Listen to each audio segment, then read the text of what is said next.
Okay, we're right in the hour. We can slowly get started as everybody trickles in, just to be very conscious and so grateful for your time. For those of you who joined right in the dot, thank you. I was just teasing Al and Dan that when we were preparing this webinar, oh, it's a topic that all three of us are so incredibly passionate about. And so we were saying, oh, we won't prepare a lot of slides. We'll just talk about different topics and hold on to your seats because we got slides.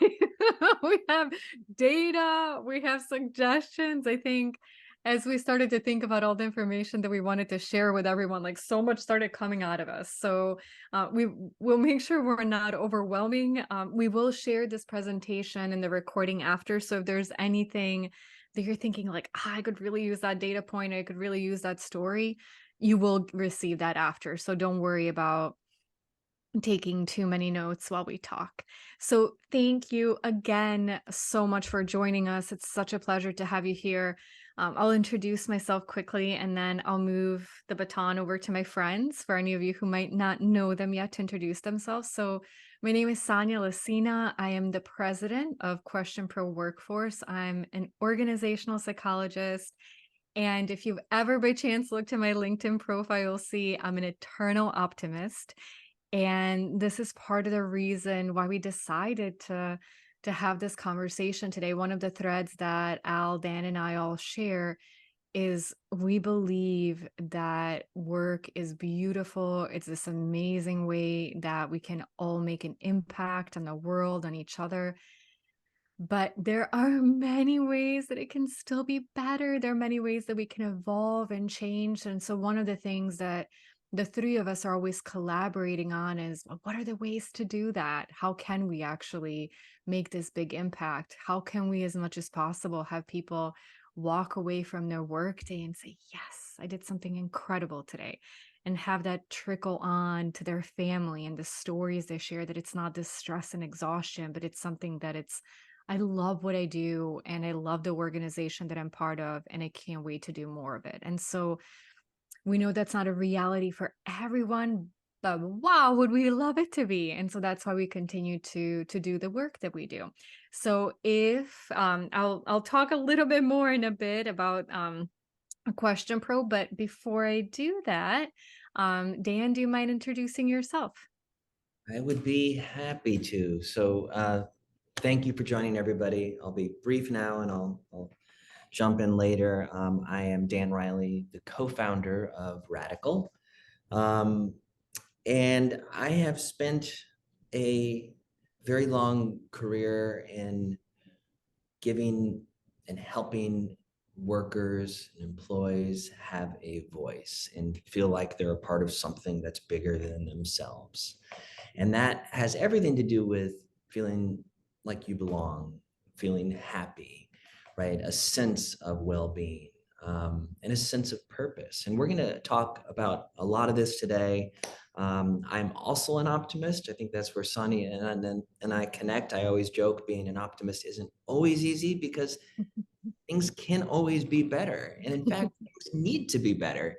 So being an optimist, you have to find what's great and what's beautiful. But you also have to be willing to work on where the work needs to get done and where things aren't so great. So we hope today we'll leave you with some great ideas, some thoughts, and inspire you. And I'm so happy to be with Sonia and my good friend of many years, Al Adamson, as well. So over to Al. Well, thank you both, and thank you all for being here. We have some research to share, some mental models, because we're in this place post-COVID, and I put that in quotes because the fact that we dealt with such a disruptive event collectively put well-being front and center, which is one of the constructs that we're going to discuss. Diversity, equity, and inclusion, and belonging. There's this notion of happiness. So if you are dealing with employee surveys, there's all these constructs. So what do you focus on? And how then do you create employee experiences that are going to create these senses of belonging, well-being, and happiness? And it's not the same for each company. It's not the same for each leader. So how to prioritize is something that I've been very curious about, particularly in the wake of COVID, and particularly in the reality that we're dealing with hybrid work. Should we be coming back to the office? Should we not? So we're going to explore not only these questions, but how to leverage data. So what survey items you might want to be asking, at what frequency, and frankly, do these things matter, both ethically and morally to the individual as well as to the organization. So excited that you're here and excited for the discussion. Thank you so much, you guys. So, jumping into the content, first, I also wanted to invite you all, if you happen to be traveling to Austin, living in Austin, want to take a trip to Austin. The three of us and Serena are going to be there. We have this amazing day the Question Pro is putting on. It's called Question Pro X Day. We're going to be talking about market research, customer experience, employee experience. It's really this immersive day of knowledge sharing, but also relationship building. And you'll see why that's so important in some of the data we'll share.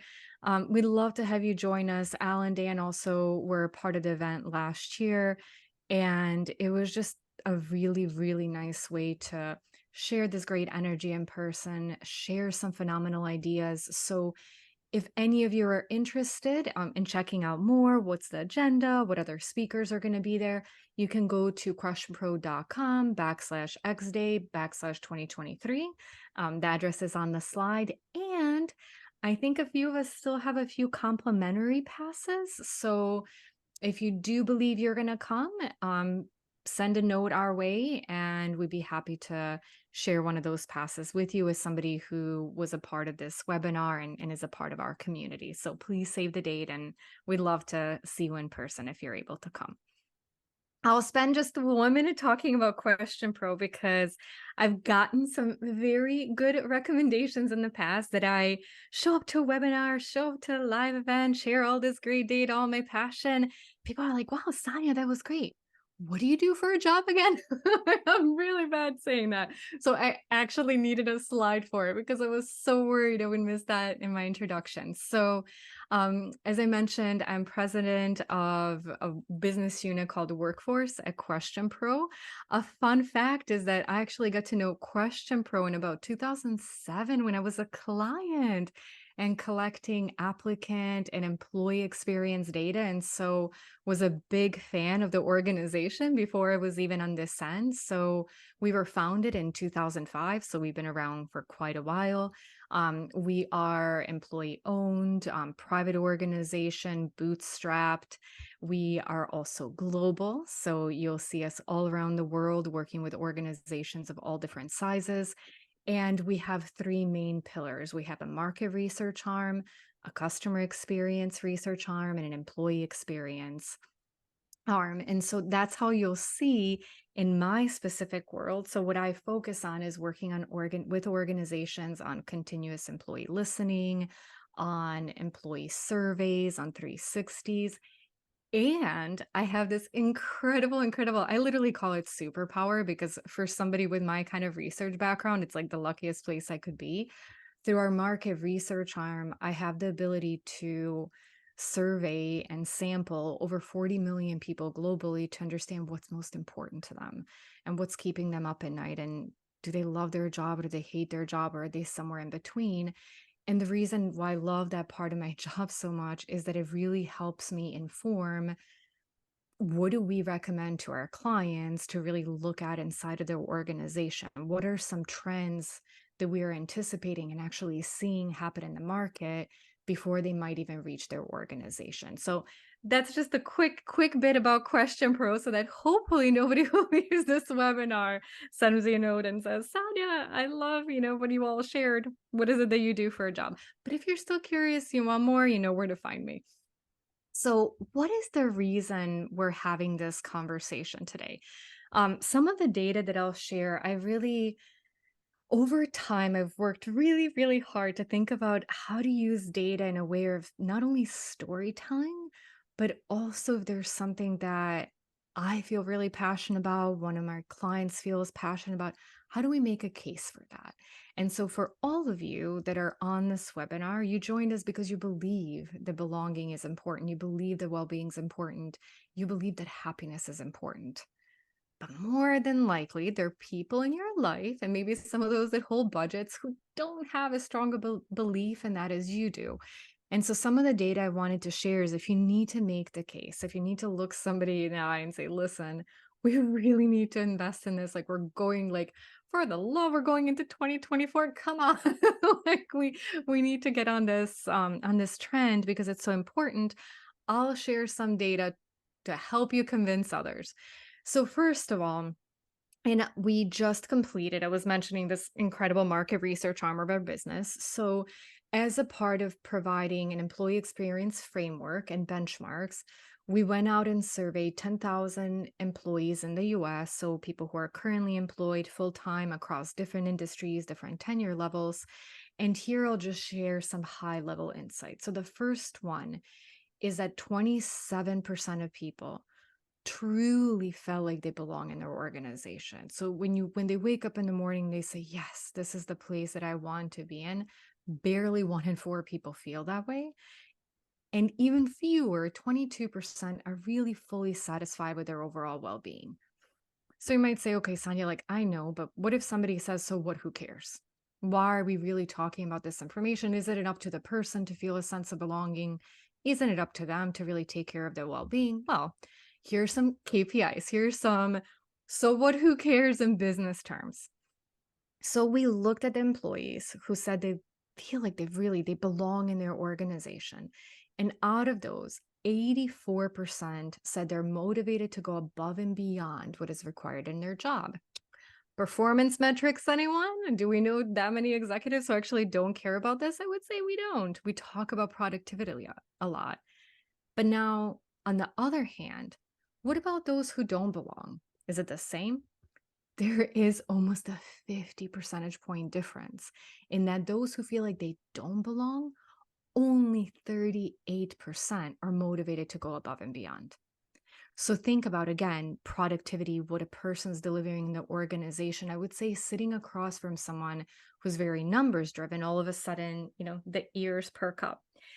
So, being practical, we have again this big framework around different employee experience questions, and I just wanted to share a few of my favorite ones. So, we've done custom work for clients, we've built a framework that focuses on DEIB. This is not an exhaustive list, but as a way of having you take away something that you can use, tomorrow if you want to with your employees. The first one is, I can be my authentic self at work, and I think we've heard a lot about that in the recent years. Actually, Dan and I with Radical and QuestionPro did a whole study on that, published it last year, and how important it is for people now to really show up as themselves.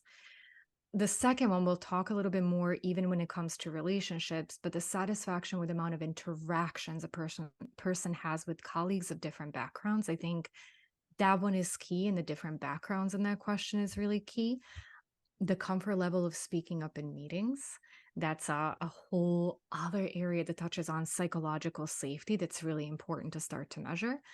Of course, the relationship with the manager, and we know from studies from many, many years ago how important that relationship with the manager is in many, many aspects, from our productivity to satisfaction to wanting to stay with the organization. So, how is that direct manager actually doing, creating an inclusive environment? And then the final one, which is more of the broader one, does this culture really make me feel like I belong here? And that's the statistics I was sharing a little bit about.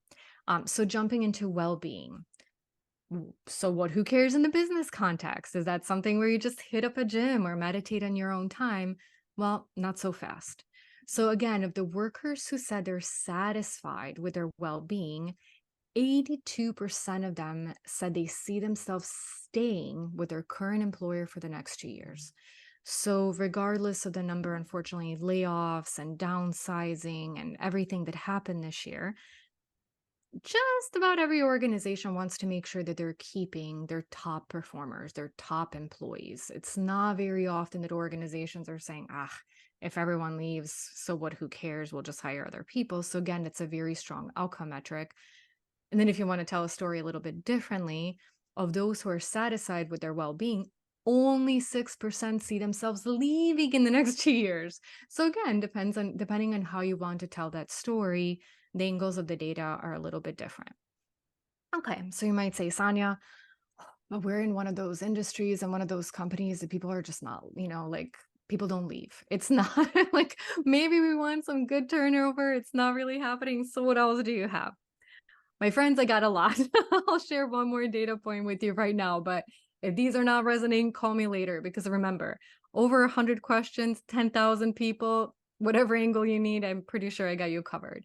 So for workers who are satisfied with their well-being, 86% said it was important not only to meet their goals, but to exceed them. Again, that performance metric. On the other end, for those who are not satisfied, 65% said it's important to meet their goals. Again, a 20 percentage point difference. So when you think about productivity, when you're thinking about, oh, do we return back to the office? Do we work from home? Do we do flexible arrangements? What do we do? Remember that that productivity is essentially what we're looking to solve for. And no matter what you decide, essentially where your people are physically going to be and potentially what hours they're working, making sure that they're okay with that and that you're checking in is going to have a significant impact on their productivity. So again, what are some of my favorite questions? At the end of the day, I can disconnect from work and find time to rest. So we've seen research in different countries and different organizations, some going to the extreme. They're like, at 6 p.m., we're shutting down. Like, you want to send an email? You can't. You can't log into your email. Not everyone's prescribed to that, but having some kind of a common cultural recommendation to say, listen, be good to your people, give them time to rest. Maybe if something's really, really urgent, message after hours. But if it's not necessarily, why do we not do that? Again, the relationship with the manager, my health and well being matter to my manager. It's as much as checking in, giving your people space, trusting them. There are many different ways to get that. Um, I feel like I can achieve my objectives while still having a good balance between work and family and social life. And this is like capacity is one of mine and Al's favorite topics to talk about. So I couldn't go without mentioning that is the idea of is the amount of work I have appropriate that I feel like I can actually get it done and still care about these other aspects of my life that I care about so much. I have enough energy after work to do what I want to do. Still working on it, even though I love our company culture and it's brilliant. I've been joking with some of my friends that like, man, like I'm doing so much during the day. Sometimes at the end of the day, I'm just like, like I want to shut down. I can't. I have a 5-year-old at home who I absolutely adore. But I'm looking for ways and I'm always working on that, mental health, stability. Just bought an Aura ring that's trying to help me out getting some of those biometrics. And then again, I'm satisfied with my overall well-being, which is a good outcome variable when you're thinking about all of these different levers that you can pull and the kind of impact they can have. Now, I love TED Talks. I love how engaging people are. I love the ideas they share. And I think over the years, this is still one of my absolutely favorite ones. If you haven't seen it, the title of it at the bottom, you can search for it. The title of the talk is What Makes a Good Life? Lessons from the Longest Study in Happiness. And it's based on a Harvard study where they followed people for, I think, over 70 or 80 years, maybe even longer now, because this video is a few years old. And they were tracking all of these variables for what makes people happy, right? They wanted to crack the code. And what they found is that close relationships, more than other things they measured, more than money, more than fame, are what made people happy, right? And so maybe we don't fall out of our seat thinking about that. Maybe we think like, oh, maybe I thought money would be a little bit of a bigger thing, which we'll talk about in a bit. It clearly doesn't have as a significant of an impact, but it's about relationships. And then if you calculate how many hours you spend with your colleagues and how much of an impact they have on your happiness, you're like, oh man, I probably really should think about how much do I like these people and what's a way that I can actually build better relationships with them. And so again, some data. I'm almost done, I promise.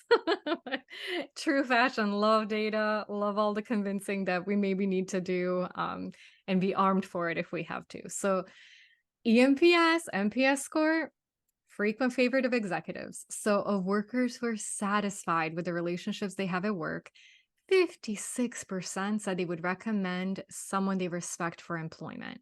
Compared to workers who are not satisfied necessarily with their relationship, only 19% would recommend.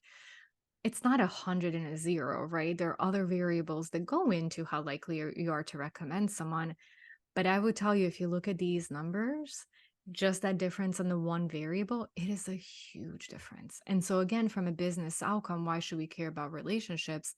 Because if we want to bring really good talent inside of our organizations, we need to make sure that people in there get along, they support each other, they have good working relationships, maybe even friendships. Looking at it from another lens, again, those who are satisfied with the relationships they have at work, 79% said they would be the company in 2 years. So again, some people love EMPS, some people maybe less, some people care about retention, some people less. We're sharing these data points with you for you to be able to build your story, and you're the one that knows the best what resonates with those you're across the table with. And then conversely, of workers who are not satisfied with the relationships with their colleagues, only 32% would recommend or would be with the company in the next 2 years. It's not a lie that you don't really want to surround yourself with people that you don't enjoy, with people who don't lift you up, with people who don't fill you with energy. I think for us who study this, we know it based on data. But even if it's not something that you've researched, you know that feeling. And probably for a lot of us that are on, this call together, we've had different jobs and we've been on different teams. And we've had the moments where we get out and we celebrate and we tell our significant other about something that happened at work and a colleague that pulled through and something great that happened in somebody else's life or how they impacted us. And most of us have probably had those moments where it's like, not that person again. Like, I don't understand. I don't understand what they have against me. I don't understand why they're really making my life miserable. But wow, those two extremes and how they impact us mentally, how they impact us emotionally, our energy. That's why relationships are so important, because they can raise us so high and they can bring us down so low. Um, With that, I will turn it over to Al. I'll still be flipping his sides, but I'll let him take the conversation from here.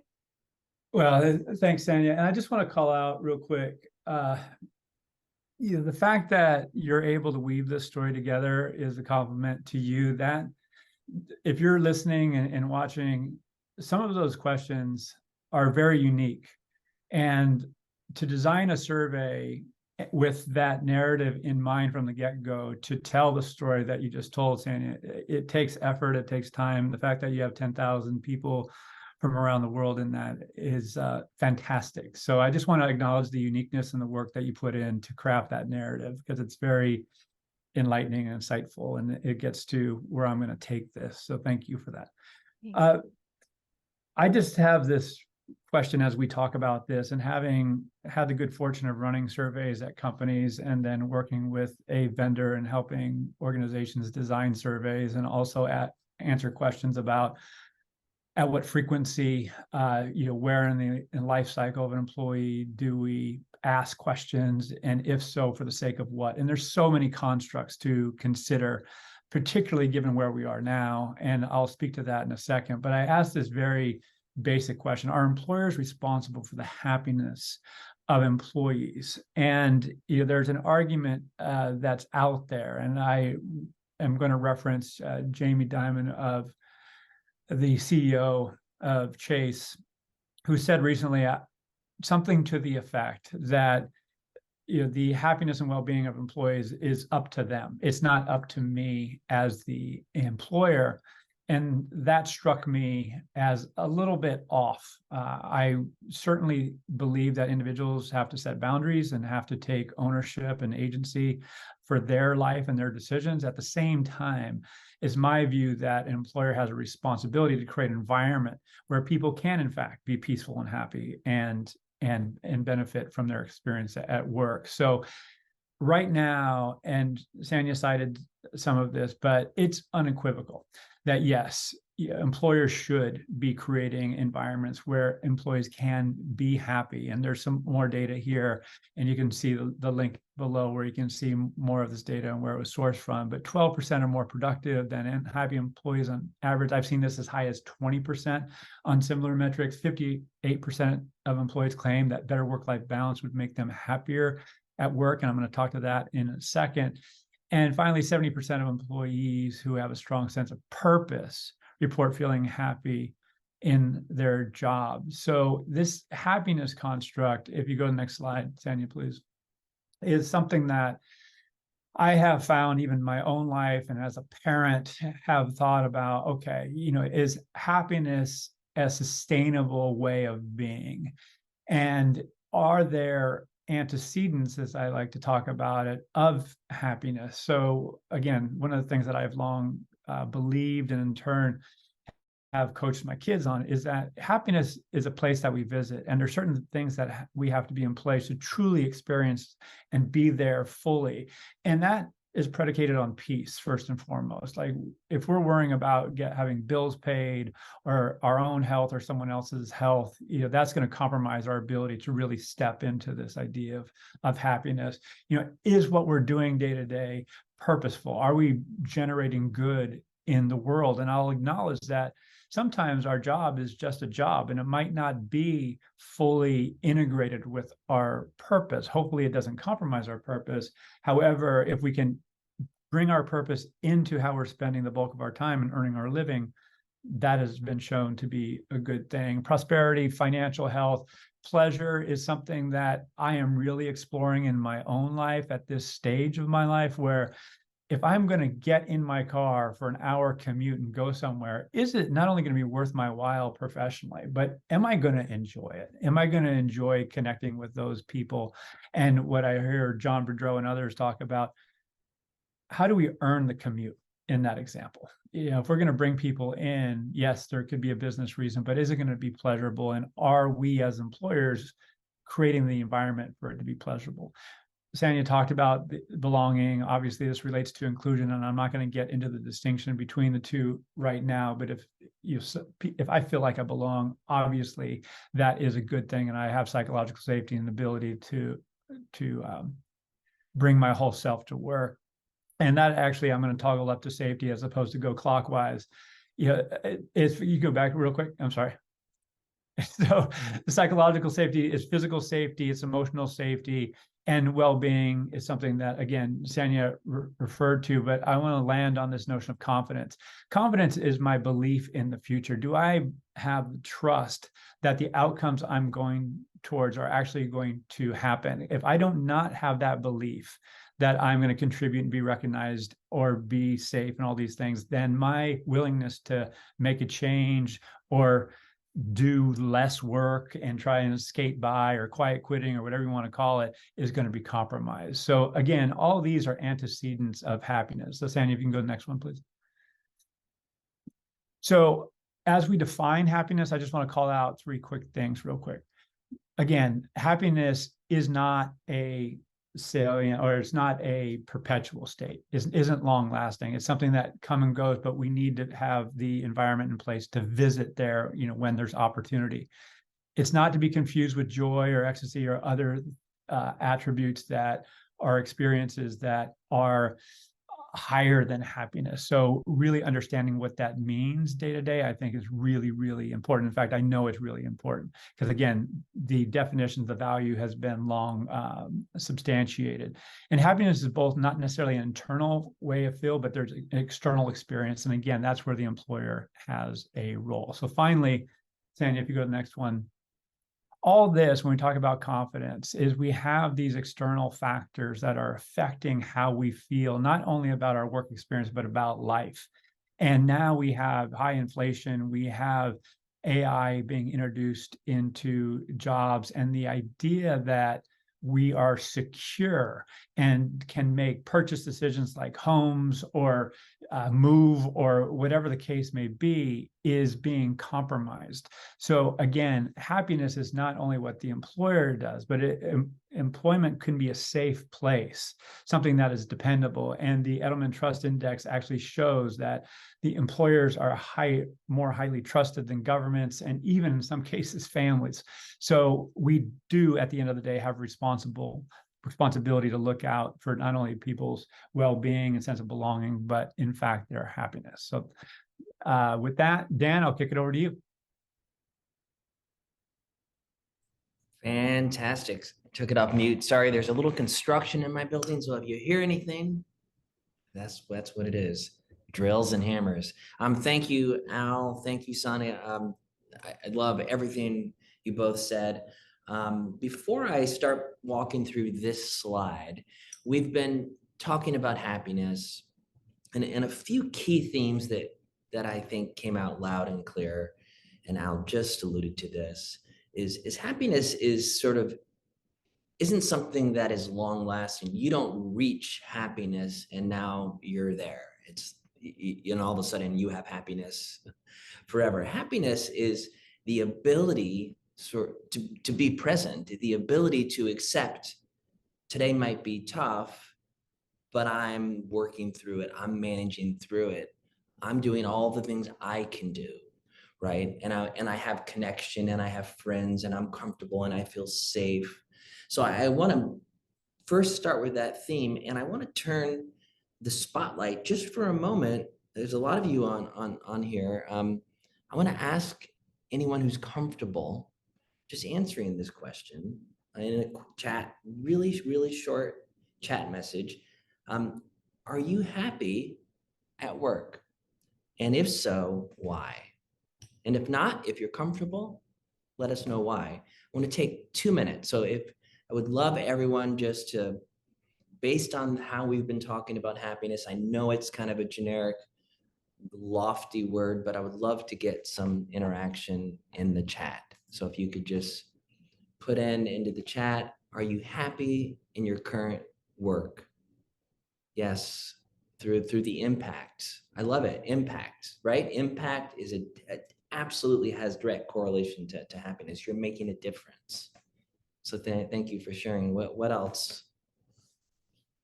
Hopefully I see a lot of yeses, but it's completely okay if there's some no's. We know that's real. Yes, because I have agency, the ability to set boundaries, say no, and do the things I want to do that bring me pleasure. That's awesome. I love that. And that's so important, right? I mean, that means you are prioritizing effectively, efficiently. You have a sense of what you need to do, when you need to do it. You probably have a great manager who helps you keep that organized. Fluctuates between moments of yes, what I get to work on and making a difference to others, to moments of no, right? Workload, work-life balance. Very honest answer. Yes, through diversity, equity, and inclusion efforts, feel engaged in more than one department. My feedback feels much more welcome than previous roles. Awesome, good to hear. Thanks for sharing, Vanessa. Anybody else before I jump in? One more. I know there's one more who, yes, I love it, all capitals. Look at this. Constant ability to learn. Well, right on this slide, the very last bullet, right? Learn and grow. Constant support from my team. Wow, that's kind of a mic drop one. They all are. So thank you for sharing. Keep them coming in. It's number one, a few things. I love that you're comfortable sharing in a public forum and in a safe place. I mean, number two, I love hearing that the reasons as to why you're feeling happy and that sense of connection, that sense of agency, that sense of feeling like you make an impact, right? Making a difference, having support, learning. So I'm going to go through my slides super fast so we can get into some dialogue. We at Radical, we do believe in yes, through equity and efforts and support. I love all the yeses, so thank you. We believe that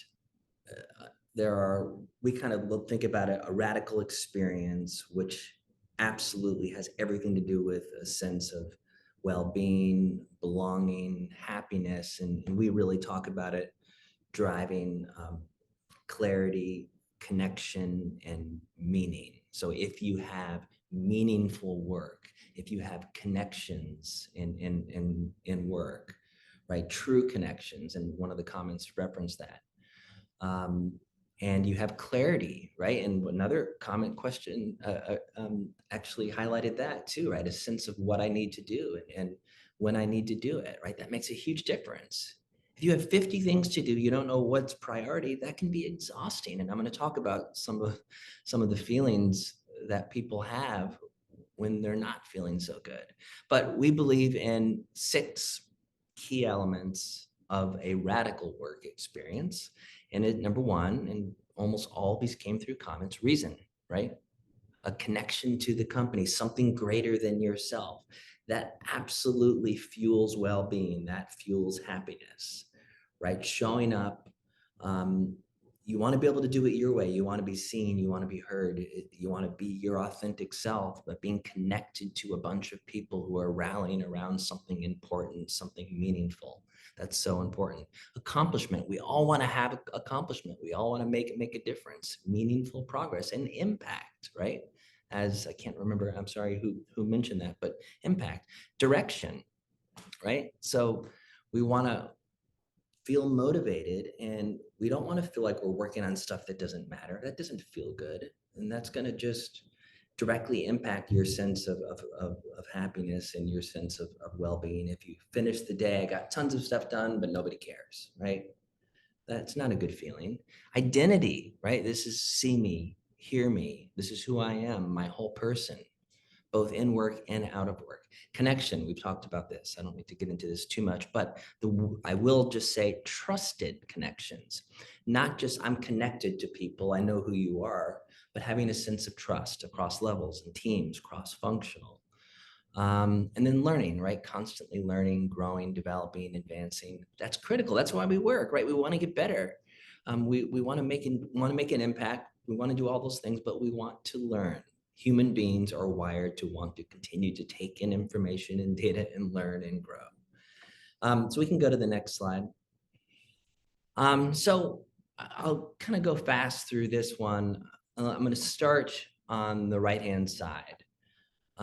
So we've done some research, quite a bit of research, and what are the majority of people saying about currently about work experience? And there's a lot of what I can tell, pretty happy people on this call, and I'm super excited about that. But there is a lot of exhaustion still in the workplace, and these are some themes that came out of a recent study that we did. So there's a sense of feeling drained, being stressed, overwhelmed, underpaid. We know pay equity is a big one, and that has to be fixed too. Feeling a little bit bored, underappreciated, frustrated, right? You can read all of those words. So when work experience isn't feeling right, typically it's going to fall into one of those categories, right? Typically. Now, when you're feeling great, and this is what I want my work experience to feel like, and so many of you just described this, you're feeling appreciated, you're feeling productive, you're feeling like you have a sense of collaboration, you're feeling successful, right? You're feeling paid for the work you do. We want to be paid for the work we do. A sense of teamwork, right? And that was brought up. I think I said supportive already. Flexibility, right? That was a perfect comment around that. Being able to work on what I want to work on, and it's important and making an impact. You want to feel challenged too, and safe and helpful. So these are things that we know drive an epic and fantastic work experience. So our data says that based on all of this, we see about 21% of the working population experiencing all elements of this type of radical work experience that I just walked through in the previous slide. 21% isn't good enough, right? So there is a call to action. We need to do better. This doesn't mean reimagining everything. This just means showing up and being a little more present and having more efficient conversations with team members and everything that we've been talking about to drive that sense of well-being, to drive that sense of belonging and happiness. And 43% are impacted of workers feel like they have a better work experience. And I'm not going to get into all the data behind this, but 43%, so nearing half, when they have that sense of trust and they have that feeling of well-being and internal skill development. So we can go into the next slide. So I've used the word epic a few times, and I'm going to go through this fast, but any change that you're going through, to whether you're chasing, I want to be happier, you're chasing change in your life, right? We believe first that mindset needs to be in place. And Al was talking about that responsibility of happiness. And absolutely, I completely agree with everything that Al says. There's an individual commitment. There has to be a mindset, but it has to be supported at the organizational level, right? If you're seeing chaos at the top, you're seeing unhappiness at the top, it's hard to sort of rally behind that and feel a sense of well-being and feel a sense of happiness. So there is a responsibility. So to sort of say, well, it's up to you to find well-being and happiness, I think is a really not a healthy way to think about your people. But when we think about change mindset, we think about being courageous. So a commitment and being willing to say, I want to change. I want to do something different. I want to be happier. I want to feel more connected. I want to have a better, bigger sense of well-being, a more a wider sense of well-being. You have to have connections connected. You need people around you to help you, to pick you up when you fall, not fail, but when you fall. A sense of being humble. And that simply means I don't know, right? I don't know what to do. I'm going to ask. I have great team members around me. Empathetic, right? Listening to different perspectives. Transparent, and of course, through any change, you have to be committed. You have to be committed to the outcome. It's not going to happen tomorrow. It might not happen in 3 days, but if you stay committed and on the path, it will happen over time. So EPIC, we just really fast, we talk about it as energy, personalization, ignition, and then calibration, right? Kind of reviewing how we feel and moving forward. So finally, really fast, we do believe we have to create these holistic people strategies and empower meaning, clarity, and connection for people. This does absolutely drive well-being, happiness, and belonging.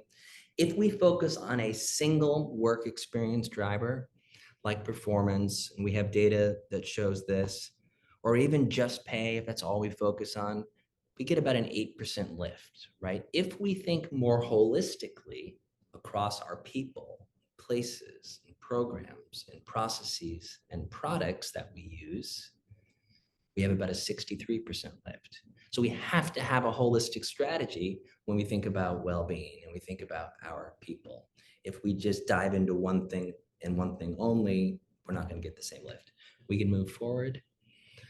So regeneration, this is something I like to talk about. So we get quite a bit of impact from trust, caring, empowerment, and well-being. And we could talk about how we define impact, but it's an important element of success. So just focusing and feeling trusted and caring and empowered and well-being, 22%, right? 19% impact from building skills needed for the future.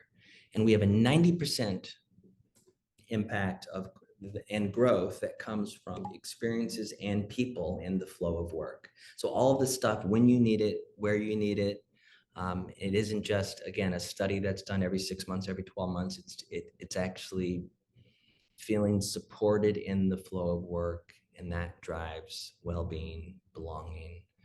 There's an interesting Deloitte data on the bottom right. We'll share this. This is 91% of professionals saying that they have an unmanageable amount of stress. 83% of professionals saying there's burnout from work can negatively impact their personal relationships. And 66% of professionals say they frequently skip at least one meal a day because they are too busy or stressed about work. 1 in 4 never or rarely take all of their vacation days. This is just stuff to be aware of, right? And again, I'm an optimist, but we do have to put out data that shows we do have work to do, and we do have to make sure we're supporting and nurturing and taking care of our people. Because well-being isn't just, I feel happy today, but there's bigger issues going on, right? There is burnout, there is mental health, These are things that are real, and we need support, and organizations have to spend money to support their people in that way. I can't say it more bluntly. So I think I might have one more slide, or that might be it. I don't recall. So self-reflection tips. Before I do these tips, Sonia, I'm going to turn it over to you for a moment. How would you like to?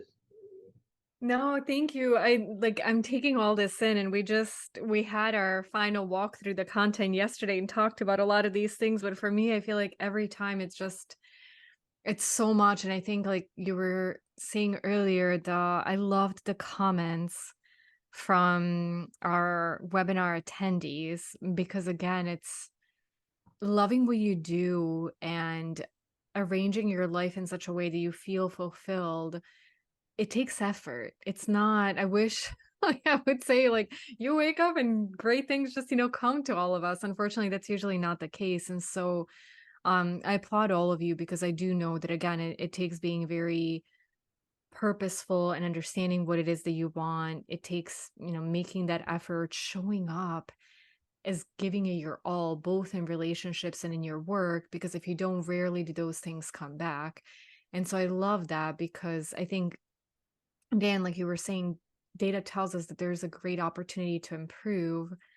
But oh, it makes me so happy that there, people here having this conversation with us that have found ways to say, if you're having a coffee or a glass of wine or whatever, with one of your friends, and they say, "How are you?" You can sincerely say good. That it's not one of those like passing things, like, "Oh, hey, how's it going?" "Good, good, good," even if your life is falling apart. Because I think the more people we have like you that are on this call, I think the better chance we have at really, making a change, and having being able to create something for others around us that maybe are not in the same situation but would absolutely love to be in. So, um thank you, Al and Dan, for all of your input so far. Thank you for the data. Thank you for the suggestions. We paused here because one of the things that we want to do, and please, if any of you have questions, feel free to jump in anytime. I realize I didn't say that at the beginning. I should have, but we still have some time to have a conversation. What we do want to spend a little bit of time on, and we just have 2 slides, but it's more conversational, is, like I was saying, I do believe that reaching the state of feeling fulfilled, having these true moments of happiness, or feeling like you're a happy person, it takes effort and it takes work and it takes ongoing work. And so in our conversation for today, what Al, Dan, and I wanted to do is not only share research and these different models with you, but also, make it a little bit also fun and personal to say what's resonated with us as 3 people that have been chasing this and working on this. What are maybe some aha moments? What are some recent exercises that we did? What are some books that we read that you can walk away with? So we just wanted to spend a little bit of time talking about that too. So I think with that, Dan, if you want to talk about your self-reflection tips, I'd love that, and then I'll steal the next slide with some of my suggestions. So yeah, thanks, Sonia, and again, thanks for everyone joining, and just the interaction, and just the great content. I love doing these with you guys. So I just have two. You can see this on the screen. I am going to read through them, and I'll spend about 4 minutes here. But I'm going to start with number 2, and the reason I'm going to start with the second sentence here is, again, I'm going to ask all of you. I think it's really important to have that moment of reflection at the end of the day around, how am I going to be remembered today for those people, colleagues, friends, family, significant others, whatever it might be. How am I going to be remembered at the end of each day, right? Am I going to be remembered as, wow, you were kind of a jerk today, but I understood it. Be remembered as, kind, supportive, or maybe it was a rough day. And so I will ask all of you yesterday, just put in, if you're comfortable with this, how are you remembered, or how do you believe you were remembered at the end of the day yesterday? So before you fell asleep, if you think Hmm. about how were you remembered, if you were to do a random sample for those, and ask all of your friends and colleagues. So I think this is a really important one, and please just drop into comments as I'm talking through this, to ask yourself. And I like it because it does force you to, or gives you an opportunity to just reflect. Say, you know what, I could have handled that a little differently, or wow, I handled that was a little uncomfortable for me, but I really handled that in a way that I felt was right, and I'm proud of that. Right. So it's supposed to drive being proud, and as you reflect and understand yourself more, that drives happiness. Right. The worst thing we can do is like just keep kind of pushing stuff away or sweeping stuff into the back of our heads or brains or not even think about it at all. That stuff bubbles up, and I kind of call it shrapnel. Shrapnel eventually makes its way to the surface. And if you have a lot of shrapnel, once it makes its way to the surface, it starts to hurt. And when it hurts, that drives typically a lack of happiness. Thanks. I already have some comments. Overwhelmed, optimistic, caring. I love it. And the other thing I just wanted to say before I hand it back over to Sonia, I also like at the end of each day just to think about what are 2 things that I accomplished today that made a significant impact. And I want to be clear, this doesn't have to be related to work. We are human, and we have lives, and we do our best every day to handle all of these things in one big thing we call life, right? And so at the end of the day, being proud, and maybe there was 8 things, but which is great, but what were the 2 things that really made an impact? And you don't have to put this into the comments, but I suggest asking yourself that question at the end of each day. Again, how am I going to be remembered? What are 2 things that I accomplished today that made an impact?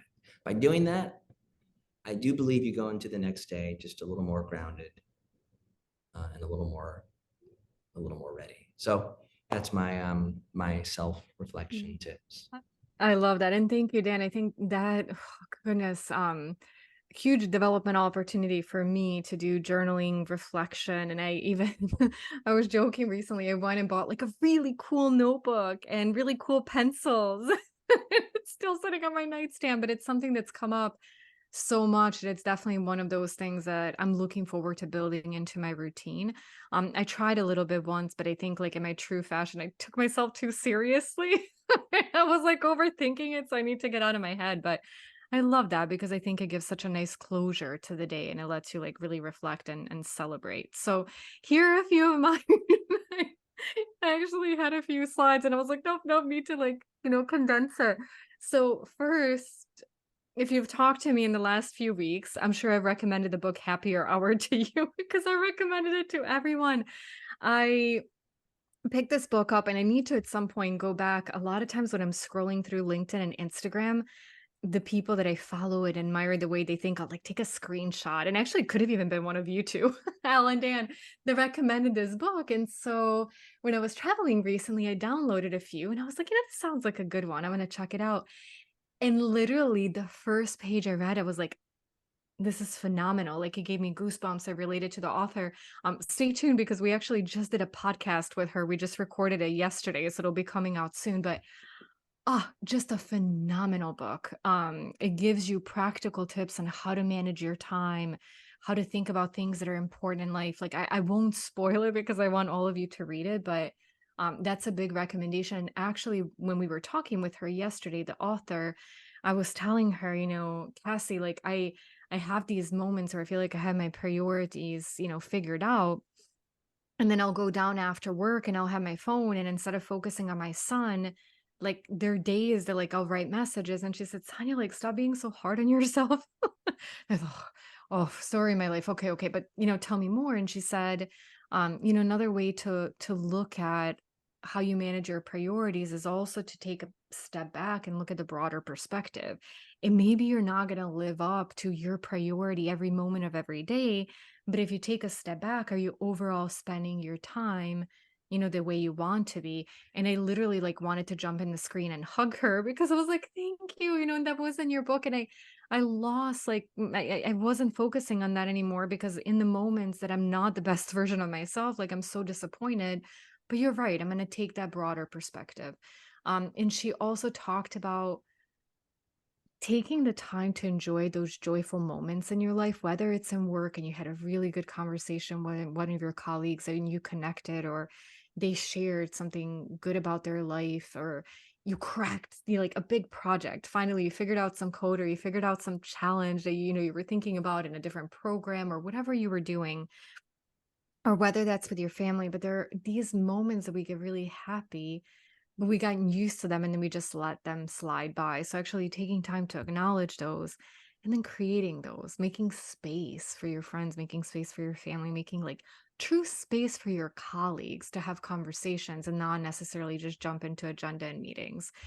So those were just a couple of, key takeaways from the book. But again, I think it's phenomenal. It's a very good uplifting read. So if you're, building your list of books to read, I would highly recommend that one.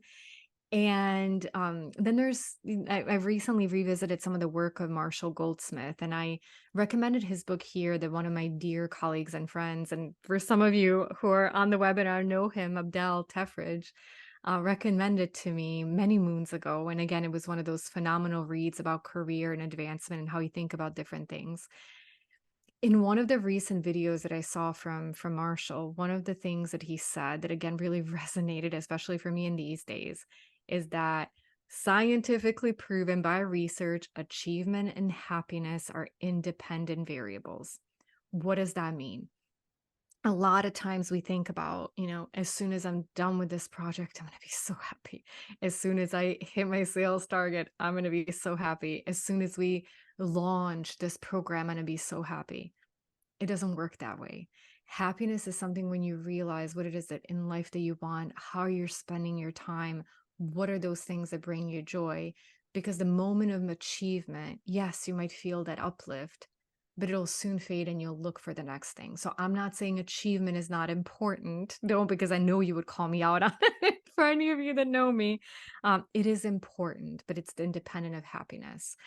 And another thing, again, I had to like really narrow down my takeaways because they're just he says so many brilliant things.